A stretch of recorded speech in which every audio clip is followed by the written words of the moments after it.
Bumi Manusia Bab 2. Dalam hidupku, baru seumur jagung sudah dapat kurasai ilmu pengetahuan telah memberikan padaku suatu restu yang tiada terhingga indahnya.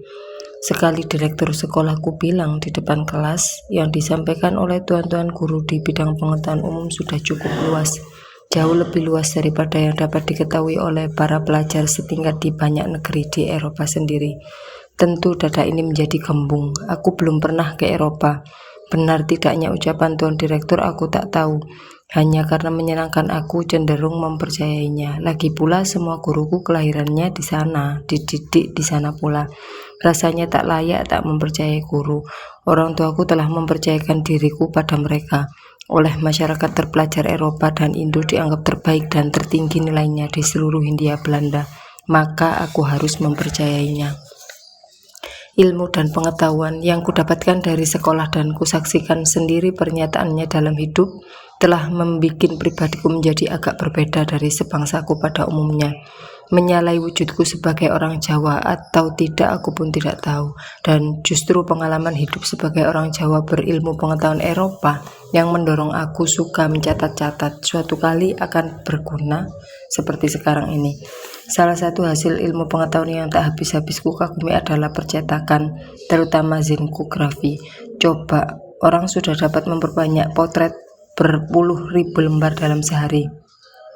Gambar pemandangan, orang besar dan penting, mesin baru, gedung-gedung, pencakar langit Amerika, semua dan dari seluruh dunia. Kini dapat aku saksikan sendiri dari seluruh dunia. Kini dapat aku saksikan sendiri dari lembaran-lembaran kertas cetak. Sungguh merugi generasi sebelum aku, generasi yang sudah puas dengan banyaknya jejak langkah sendiri di lorong-lorong kampungnya itu. Betapa aku berterima kasih pada semua dan setiap orang yang telah berjerih payah untuk melahirkan keajaiban baru itu. 5 tahun yang lalu belum lagi ada gambar tercetak beredar dalam lingkungan hidupku. Memang ada cetakan cukilan kayu atau batu, namun belum lagi dapat mewakili kenyataan sesungguhnya. Berita-berita dari Eropa dan Amerika banyak mewartakan penemuan-penemuan terbaru. Kehebatannya menandingi kesaktian para satria dan dewa nenek moyangku dalam cerita wayang. Kereta api kereta tanpa kuda, tanpa sapi, tanpa kerbau, belasan tahun telah disaksikan sebangsaku. Dan masih juga ada keheranan dalam hati mereka sampai sekarang. Betawi Surabaya telah dapat ditempuh dalam 3 hari. Diramalkan akan cuma seharmal, hanya seharmal, hari malam. Deretan panjang gerbong sebelah sebesar rumah, penuh arang dan orang pula, ditarik oleh kekuatan air semata. Kalau Stevenson pernah aku temui dalam hidupku, akan ku persembahkan padanya karangan bunga sepenuhnya dari anggrek. Jaringan jalan kereta api telah membelah-belah pulauku, Jawa. Kepulan asapnya mewarnai langit tanah airku dengan garis hitam, semakin pudar untuk hilang dalam ketiadaan. Dunia rasanya tiada berjarak lagi, telah dihilangkan oleh kawat. Kekuatan bukan lagi jadi monopoli gajah dan badak, mereka telah digantikan oleh benda-benda kecil buatan manusia, torak, sekrup, dan mur. Dan di Eropa sana, orang sudah mulai membuat mesin yang lebih kecil dengan tenaga lebih besar, atau setidaknya sama dengan mesin uap. Memang tidak dengan uap, dengan minyak bumi. Warta sayap-sayap mengatakan, Jerman malah sudah membuat kereta digerakkan listrik. Dan aku sendiri belum lagi tahu membuktikan apa listrik itu. Tenaga-tenaga alam mulai diubah manusia untuk diabdikan pada dirinya. Orang malah sudah merancang akan terbang seperti Gatot Kaca, seperti Ikarus. Salah seorang guruku bilang, sebentar lagi, dan umat manusia tak perlu lagi membanting tulang memeras keringat dengan hasil sedikit. Mesin akan menggantikan semua dan setiap macam pekerjaan. Manusia akan tinggal bersenang. Berbahagialah kalian para siswa, katanya akan dapat menyaksikan awal zaman modern di India ini.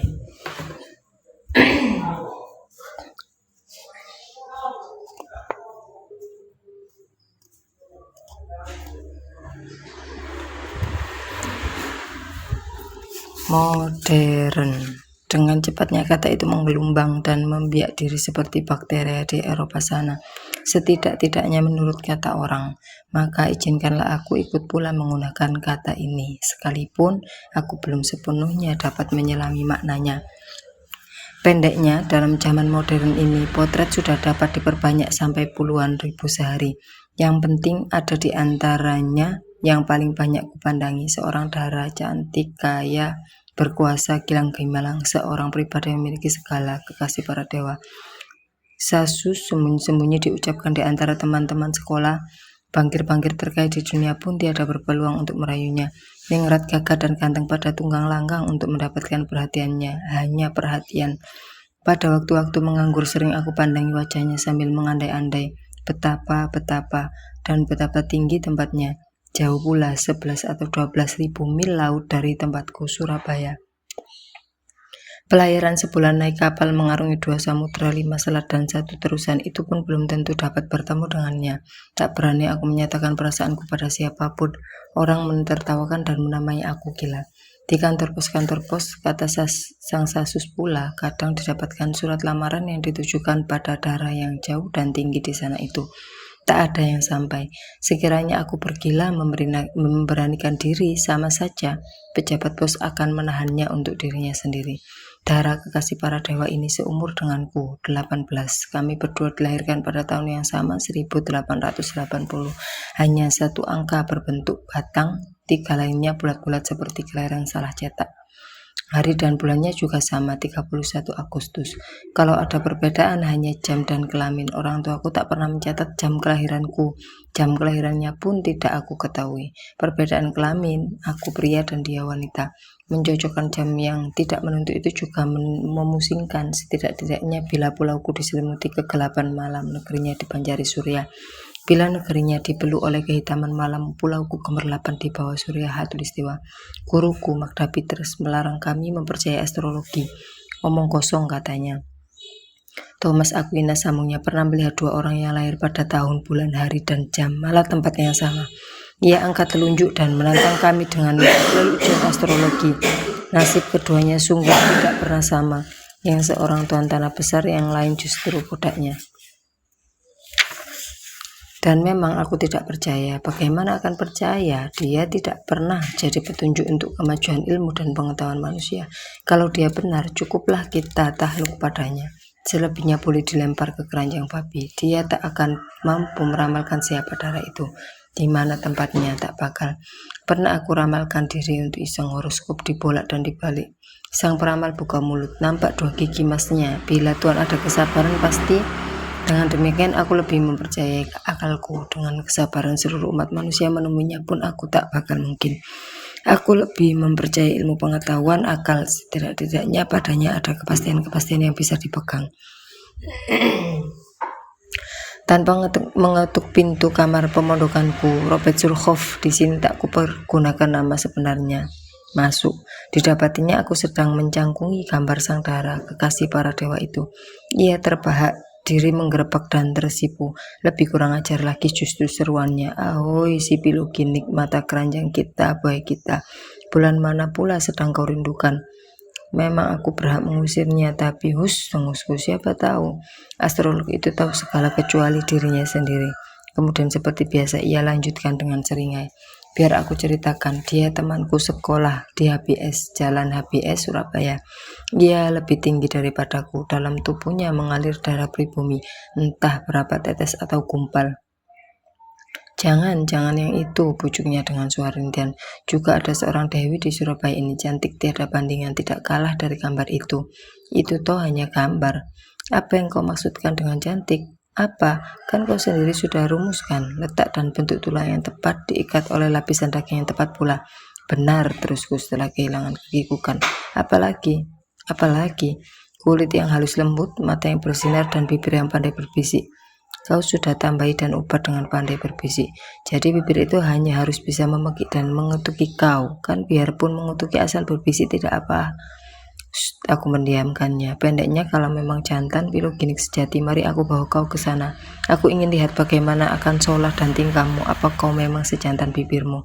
Aku masih banyak pekerjaan. Kecut sebelum turun ke langgang, tuduhnya. Aku tersinggung. Aku tahu otak HBS. Dalam kepala Robert Surhoff ini hanya pandai menghina, mengecilkan, melecehkan, dan menjahati orang. Dia anggap tahu kelemahanku. Tak ada darah Eropa dalam tubuhku. Sungguh-sungguh dia sedang bikin rencana jahat terhadap diriku. Jadi jawabku, itu beberapa minggu yang lalu, awal tahun pelajaran baru. Dan sekarang seluruh Jawa berpesta. mungkin juga seluruh Hindia Belanda. Triwarna berkibar yang di mana-mana, darah yang seorang Dewi kecantikan kekasih para dewa itu kini naik tahta. Ya sekarang ratuku, aku kaulanya. Tepat seperti cerita Sufrohmanda tentang Thomas Aquinas. Ia adalah Sri Ratu Wilhelmina. Tanggal, bulan, dan tahun kelahiran telah memberikan kesempatan pada astrolog untuk mengangkatnya jadi ratu dan menjatuhkan aku jadi kaulanya. Dan ratuku itu malahan tidak pernah tahu aku benar-benar ada di atas bumi ini. Sekiranya ia lahir 1 atau 2 abad sebelum atau sesudah aku, barang tentu hati ini akan jadi begini nelangsa. 7 September 1898, hari Jumat Legi ini di Hindia, di Netherlands. 6 September 1898, hari Kamis Kliwon. Para pelajar seakan gila merayakan penobatan ini. Pertandingan, pertunjukan, pameran keterampilan, dan kebiasaan yang dipelajari orang dari Eropa, sepak bola, standen, kasti, dan semua itu tak ada yang menarik hatiku. Aku tak suka pada sport. Dunia sekelilingku ramai, meriam pun berdentuman, arak-arakan dengan panem Brahma. Di hati aku tetap nelangsa, jadi pergilah aku seperti biasa ke tetangga sebelah. Jean Rice, orang Perancis berkaki satu itu. Haleluya Mingke, apa kabar hari ini? Tegurnya dalam Perancis yang masa aku menggunakan bahasanya. Ada Jean, ada pekerjaan untukmu, 1 perangkat perabot kamar. Aku berikan padanya gambar sebagaimana dikehendaki pemesan. Ia mempelajarinya sebentar dan tersenyum senang. Beres, akan kuperhitungkan biayanya dengan ukiran motif Jepara Mingke. Tuan muda Mingke, panggil ibu pemondokanku dari sebelah. Melongok melalui jendela aku lihat Mifroh, telinga melambai padaku. Jin, aku pergi. Mifroh bawel ini barangkali hendak menyuguh Tarcis. Jangan terlalu lama pesanan itu, Jin. Di rumah tak kutemui Tarcis, hanya Robert Surhoff. Ayo, katanya, kita pergi sekarang. Sebuah dokar model baru, Karper, telah menunggu di pintu gerbang. Kami naik kuda mulai bergerak. Kusir seorang Jawa tua. Jelas sewanya lebih mahal, kataku dalam Belanda. Jangan main-main Mingke, ini bukan dokar sembarang dokar, bukan kretek, dokar dengan pir, barangkali yang pertama menjelang akhir abad ini. Barangkali juga pirnya lebih mahal dari seluruh dokar. Percaya Rob, ngomong-ngomong, mau kemana kita? Ke tempat di mana semua pemuda mengimpikan undangan karena bidadarinya Mingke. Dengar, aku beruntung mendapatkan undangan dari abangnya. Tak ada yang pernah dapat undangan ke sana kecuali ini. Dengan ibu jari ia menuding dadanya sendiri. Dengar, kebetulan nama abangnya juga Robert. Banyak benar anak bernama Robert sekarang. Ia tak menggubris dan meneruskan. Hanya karena kami berdua pernah bertemu dalam pertandingan bola, di rumahnya ada kelahiran beberapa sapi jantan yang tidak dikehendaki. Itu yang terpenting bagiku. Ia melirik padaku. Sapi jantan, aku tak mengerti. Sapi jantan untuk sarapan, maksudku itu soalmu. Ia berkecap-kecap, matanya tajam menyedik mataku. Soalmu sih, adik si Robert itu, aku ingin lihat sampai di mana kejantananmu. Hai pilu gini. Bingkai besi roda Karper itu gemertak menggiling jalanan batu jalan Keranggen ke Blauran menuju ke Wonokromo. Ayo nyanyikan lagu, ajaknya di antara gemertak roda. Kau pucat sekarang, tak lagi yakin akan kejantanan sendiri. Mengapa tak kau ambil semua untuk dirimu sendiri? Santapan pagi dan Dewi itu untukku hanya Dewi berdarah Eropa tulen. Jadi Dewi yang akan kami kunjungi adalah gadis Indo peranakan Robert Surhoff. Sekali lagi kuperingatkan, yang kupergunakan bukan namanya yang sebenarnya, juga Indo. Waktu mamanya seorang Indo juga hendak melahirkan, ayahnya juga Indo, buru-buru membawanya ke Tanjung Perak naik ke atas kapal Van Hendricks yang sedang berlabuh, melahirkan di sana. Dan ia bukan hanya kaula Belanda, ia mendapat kewarganegaraan Belanda. Begitulah sangkanya, tetapi belakangan aku tahu lahir di atas kapal Belanda tidak ada akibat hukum apa-apa. Dan barangkali seperti itu juga tingkah orang Yahudi dengan kewarganegaraan Romawi. Ia menganggap dirinya lain dari saudara-saudara sekandung. Ia menganggap diri bukan Indo. Kalau ia dilahirkan 1 km dari kapal itu, barangkali di atas dermaga Perak, barangkali di atas sampan Madura dan mendapatkan kewarganegaraan Madura, barangkali akan lain pula solahnya. Tidak-tidaknya aku mulai mengerti mengapa ia suka memperlihatkan sikap tidak menyukai gadis-gadis Indo. Dalam persangkaan bahwa dia kaula Belanda, ia berperilaku seakan-akan warga negara Belanda untuk kepentingan anak cucunya kelak. Setidak-tidaknya dalam bualan dan keseakanan, dia berharap kelas kedudukan dan gajinya akan lebih tinggi daripada yang pribumi. Pagi itu saat indah memang, Langit biru cerah tanpa awan, hidup mudah hanya bernafaskan kesukaan semata. Segala yang kuusahakan berhasil, tak ada kesulitan dalam pelajaran, dan hati pun cerah tanpa kompleks. Yang telah naik tahta biarlah sudah, semua pajangan pada gedung dan gapura-gapura itu sudah untuknya. Pertemuan-pertemuan resmi semua juga untuknya. Kekasih para dewa, Dewi Kayangan, dan sekarang Surkov sedang hendak mempermain-mainkan aku di hadapan gadis dunia yang ia kehendaki aku taklukkan. Orang-orang desa ke kota berjalan kaki tak masuk dalam perhatianku. Jalan raya Batu Kuning itu lurus langsung ke Wonokromo. Rumah, ladang, sawah, pepohonan, jalan yang dikurung dengan keranjang bambu, bagian-bagian hutan yang bermandikan sinar perak matahari, semua berterbangan riang. Di kejauhan sana samar-samar nampak gunung kemunung berdiri tenang dalam keangkuhan seperti pertapa berbaring membatu. Jadi kita berangkat ke pesta dengan pakaian begini? Tidak, kataku tadi, aku hanya untuk bersantap, kau untuk menaklukkan. Kita pergi kemana? Tepat ke sasaran, Rob. Kutinju baunya kan rasa ingin tahuku. Ayo katakan. Dan ia tak mau mengatakan. Jangan meringis kalau kau betul jantan, ia berkecap-kecap. Akan aku hormati kau lebih daripada guruku sendiri. Kalau kau kalah, awas, untuk seumur hidup kau akan jadi tertawaanku. Ingat-ingat itu, Mingke. Kau memperoleh aku, Rob. Tidak, pada suatu kali kau akan jadi bupati, Mingke. Mungkin kau akan mendapat kebupatian Tandus. Aku doakan kau akan mendapat yang subur. Kalau Dewi itu kelak mendampingimu jadi Raden Ayu, aduhai, semua bupati di Jawa akan demam kapialu karena iri. Siapa bilang aku akan jadi bupati? Aku akan meneruskan sekolah ke Nederland. Aku akan jadi insinyur. Pada waktu itu kita akan bisa bertemu lagi. Aku akan berkunjung padamu bersama istriku. Tahu kau pertanyaan pertama yang bakal kau ajukan? Kau mimpi aku tak akan jadi bupati. Dengarkan dulu, aku akan bertanya, hai Piloginik mata keranjang buaya darat, mana haremmu? Rupa-rupanya kau masih anggap aku sebagai Jawa yang belum beradab. Mana ada Jawa dan bupati pula, bukan buaya darat. Aku tak akan jadi bupati.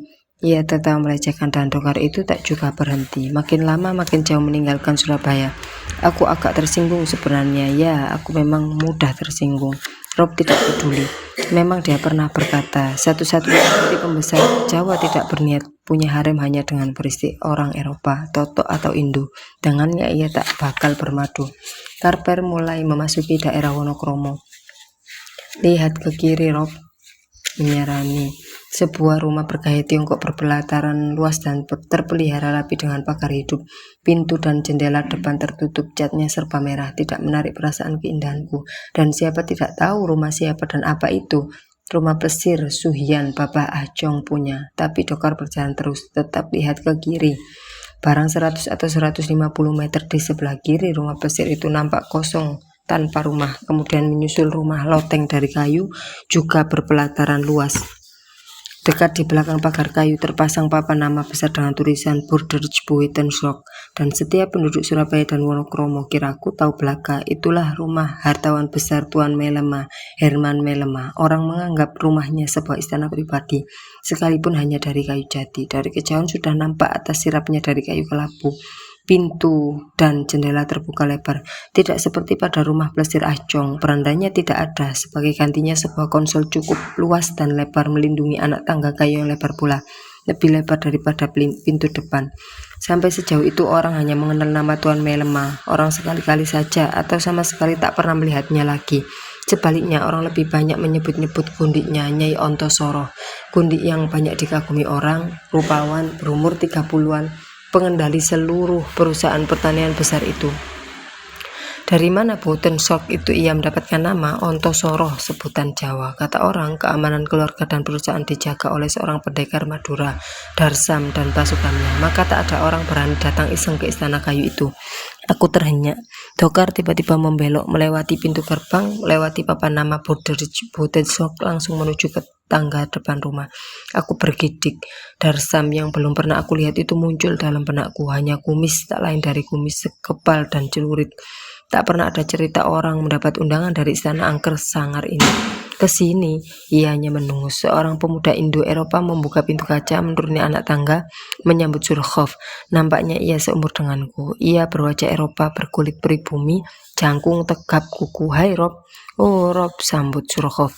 Aku bawa temanku Rob. Tak apa toh, kau tak ada keberatan kan? Pemuda itu tidak menyambut aku. Pemuda pribumi, lirikannya tajam, menusuk.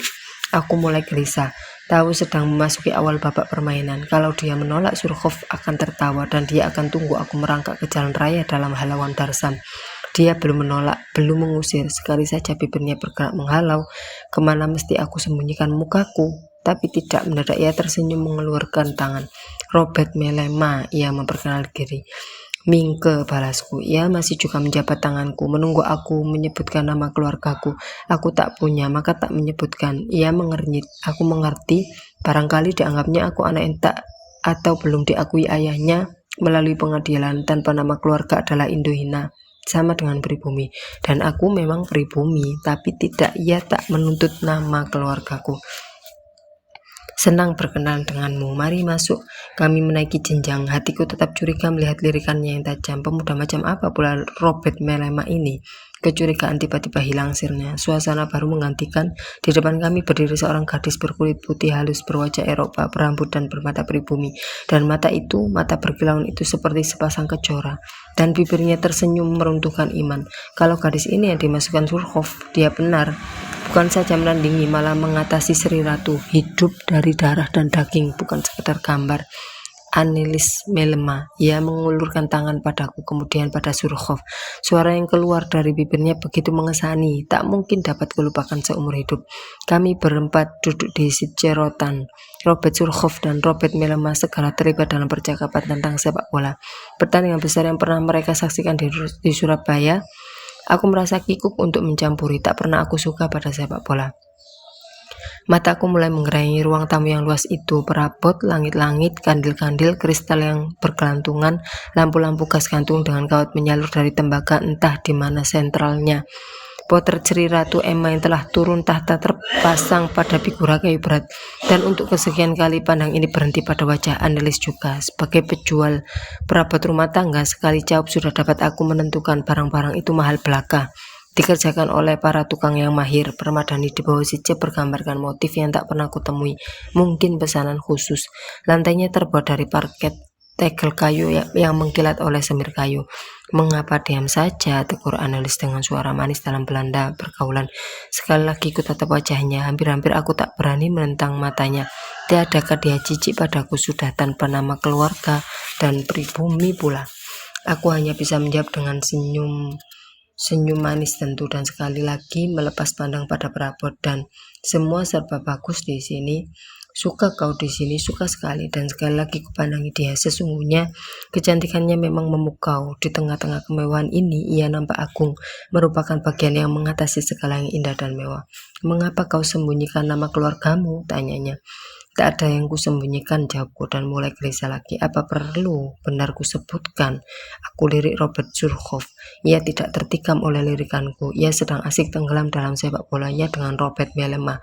Sebelum aku tarik lirikanku, mendadak ialah yang justru melepaskan lirikannya. Tentu, sambut Annelies, nanti disangka kau tak diaku oleh ayahmu. Aku tak punya, betul-betul tak punya, jawabku nekat. Oh, serunya pelan. Maafkan aku. Ia terdiam sejenak. Tak punya pun baik, katanya kemudian. Aku bukan Indo, tambahku dengan nada membela diri. Oh, sekali lagi ia berseru bukan. Rasanya ada gendang bermain dalam jantungku. Dia sudah tahu sekarang aku pribumi. Pengusiran setiap saat bisa terjadi tanpa melihat dapat aku rasai. Lirikan Robert Surkhov sedang menaksir-naksir bagian-bagian tubuh yang tak tertutup. Ya, seperti kakak sedang menaksir-naksir calon bangkai. Waktu aku angkat pandangku, kulihat Robert Melema menikam Annelies dengan pandangnya. Dan pada waktu itu beralih padaku, bibirnya menjadi garis tipis lurus. Astaga, mau jadi apa aku ini? Haruskah aku terusir seperti anjing dari rumah yang serba mewah ini? Di bawah derai tawa Robert Surkhov, tak pernah aku merasa secemas sekarang. Lirikan Surkhov menikam batang leherku. Pandang pemuda Melema padaku masih belum ditarik, bahkan berkedip pun ia tidak. Annelies menatap Robert Surkhov, kemudian pada abangnya, kemudian kembali padaku. Sejenak penglihatanku kabur. Yang nampak hanya gaun panjang putih Annelies tanpa wajah, tanpa anggota badan, dan gaun itu tidak berlengan, berkilauan pada setiap gerak. Sekarang aku semakin mengerti. Memang sudah jadi maksudnya untuk menghinakan aku di rumah orang, dan sekarang aku hanya dapat menunggu meledaknya pengusiran. Sebentar lagi Darsam, pendekar akan dipanggil, disuruh lemparkan aku ke jalan raya. Jantung menggila ini terasa mendadak tak lagi berdenyut mendengar lengking tawa Annelies. Lambat-lambat ku naikkan pandang padanya, giginya gemerlapan. nampak lebih indah dari semua mutiara yang tak pernah kulihat. Ahoy Pilogendik, dalam keadaan begini pun kau masih sempat mengagumi dan memuja kecantikan. Mengapa pucat? Tanya analis seperti sedang memberi ampun. Pribumi juga baik, katanya masih tertawa. Pandang Robert Merema sekarang tertuju pada adiknya dan analis menantangnya dengan pandang terbuka. Sang abang menghindari. Permainan sandiwara apa semua ini? Robert Surhoff tak bicara sesuatu. Robert Melema juga tidak. Apakah dua pemuda itu sedang bermain mata maksa aku untuk minta maaf? Hanya karena aku tak punya nama, keluarga, dan pribumi pula. Mengapa aku harus melakukannya? Tidak, pribumi juga baik, ulang analis bersungguh. Ibuku juga pribumi Jawa. Kau tamu ke Mingke. Suaranya mengandung nada memerintah. Baru aku mengembuskan nafas lega. Terima kasih. Nampaknya kau tak suka pada sepak bola. Aku pun tidak. Mari duduk di tempat lain. Ia berdiri menyilakan, mengulurkan tangan dengan manjanya minta digandeng. Aku berdiri mengangguk minta maaf pada abangnya dan Surhoff. Mereka ikuti kami dengan pandang. Analis menoleh dan meninggalkan senyum maaf pada tamu yang ditinggalkannya. Ruang tamu luas itu kami lintasi. Terasa olehku langkahku tidak tetap. Pandang dua pemuda itu terasa menusuk punggungku. Kami memasuki ruang belakang yang lebih mewah lagi. Juga di sini dinding seluruhnya terbuat dari kayu jati yang dipolitur coklat muda. Di pojokan berdiri seperangkat meja makan dengan 6 kursi. Di dekatnya terdapat tangga naik ke loteng. Kenap bertukur di 3 pojok lainnya. Di atasnya berdiri jambang bunga dari tembikar bikinan Eropa. Bunga-bungaan bersembulan dari dalamnya dalam karangan yang serasi. Analis mengikuti pandangku berkata, aku sendiri yang merangkai. Siapa gurunya? Mama sendiri. Bagus sekali. Melihat mataku terpancang pada lemari pajangan, ia bawa aku ke sana. Lemari itu berdiri pada dinding di tentang meja makan. Di dalamnya terpajang benda-benda seni tak pernah kulihat sebelumnya. Tak ada ku bawa kuncinya, kata analis. Itu yang paling kusukai. Ia menuding pada patung kecil dari perunggu. Kata mama, itu Firaun Mesir. Ia berpikir sejenak. Kalau tak salah namanya Nefertiti, seorang putri yang sangat cantik. Aku pun nama patung itu aku heran juga. Seorang pribumi, Gundik pula tahu nama seorang Firaun. Di dalamnya terdapat juga patung Erlangga ukiran Bali, duduk di atas punggung Garuda. Berbeda dari yang lain-lain, patung ini tidak terbuat dari kayu sawoh, tapi sejenis kayu yang aku tak pernah tahu. Pada papan pertama terdapat deretan topeng kecil-kecil dari gerabah bergambarkan aneka muka binatang. Itu topeng-topeng cerita si Jin Kui, ia menerangkan. Pernah dengar ceritanya? Belum. Suatu kali akan aku ceritai. Mau kau kiranya? Pertanyaan itu terdengar ramah dan semana, menenggelamkan seluruh kemewahan dan perbedaan yang ada. Dengan senang hati. Kalau begitu kau tentu suka datang lagi kemari. Suatu kehormatan. Tak ada kulit kerang besar pada kaki kenap seperti halnya di gedung-gedung kebupatian yang pernah kulihat. Sebuah fonograf terletak di atas meja pendek beroda kecil pada 4 kakinya. Bagian bawah fonograf dipergunakan untuk tempat tabung musik. Meja itu sendiri berukir berlebihan dan nampaknya barang pesanan. Semua indah dan yang terindah tetap analis. Mengapa kau diam saja? Tanyanya lagi. Kau bersekolah? Kawan sekolah Robert Surhoff. Rupa-rupanya abangku bangga punya teman dia, seorang murid HBS. Sekarang aku sendiri juga punya teman murid HBS. Kaulah itu. Tiba-tiba ia menengok ke pintu belakang dan berseru, Mama, sini mama, ada tamu. Dan segera kemudian muncul seorang wanita pribumi berkain berkebaya putih dihiasi renda-renda mahal, mungkin bikinan Narden seperti diajarkan di ELS dulu. Ia mengenakan kasut beldu hitam bersulam benang perak.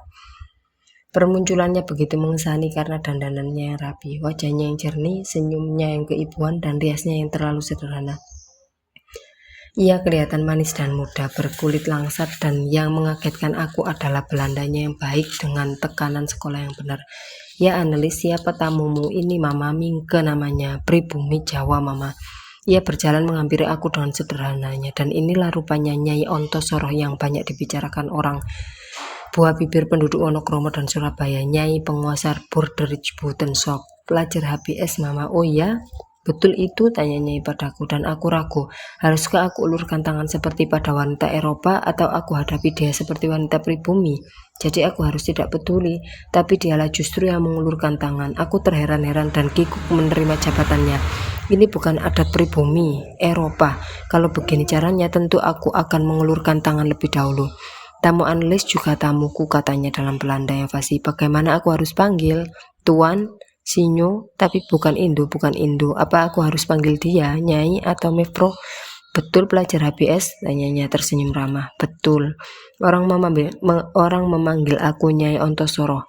Mereka tidak bisa menyebut Buiten Sok. Nampaknya senior aku menyebut aku demikian. Semua memanggil begitu, jangan segan. Aku tak menjawab dan nampaknya ia memaafkan kekipukanku. Kalau Sinyo pelajar HBS tentu Sinyo putra bupati. Bupati mana itu Nyo? Tidak begitu segannya Sinyo menyebut aku. Kalau ragu tak menghinakan diri Sinyo, panggil saja Mama, seperti analis juga. Ya Mingke, gadis itu memperkuat. Mama benar, panggil saja Mama. Bukan putra bupati manapun Mama. Dan dengan memulai sebutan baru itu, kekikukanku, perbedaan antara diriku dengannya, bahkan juga keasingannya mendadak lenyap. Kalau begitu tentu putra patih, Nyai Ontosoro meneruskan. Ia masih berdiri di hadapanku. Silakan duduk, mengapa berdiri saja? Putra Pati pun bukan Mama, terserahlah. Setidak-tidaknya senang juga ada teman analis datang berkunjung. Hai An, yang benar layani tamumu. Tentu Mama, jawabnya riang seakan mendapat restu. Nyai Ontosoro pergi lagi melalui pintu belakang. Aku masih terpesona melihat seorang wanita pribumi, bukan saja bicara Belanda, begitu baik, lebih karena tidak mempunyai suatu kompleks terhadap tamu pria. Di mana lagi bisa ditemukan wanita semacam dia? Apa sekolahnya dulu dan mengapanya seorang nyai, seorang kundik? Siapa pula yang telah mendidiknya jadi begitu bebas seperti wanita Eropa? Keanggaran istana kayu ini berubah menjadi malikai teka-teki bagiku.